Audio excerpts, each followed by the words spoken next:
When we're talking about these technologies, it's always important to remember the primary goal here is getting a project built successfully. And in order to do that, it requires multiple teams coordinating and collaborating together effectively. We're not going to get into the weeds of each individual team in this video, but we do want to get a general understanding of how these teams are working together and what are the primary goals of each one of these teams. The owner is going to initiate the project, provide funding, as well as act as the principal stakeholder.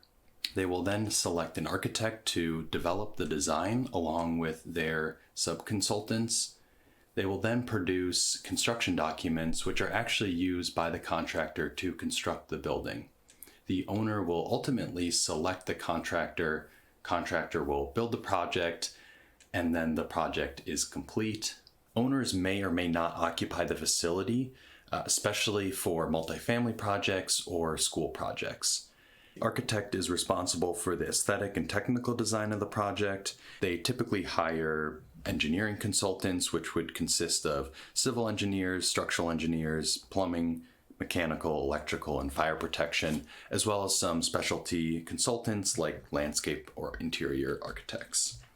Then we have the contractor team, who is actually responsible for building the project.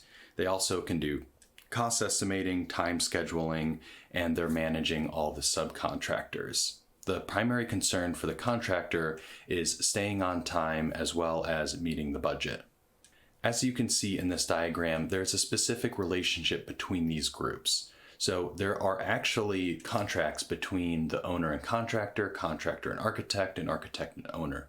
But they are also working and collaborating together. And that's why it's so important for all these entities and groups to work in coordination with one another. And it's actually really difficult to coordinate all these activities. So the architect is going to be managing all their sub-consultants, as well as coordinating with the owner and with the contractor. So everyone needs to be on the same page. And that can be a very challenging aspect for all these entities, but it is essential for a successful project delivery.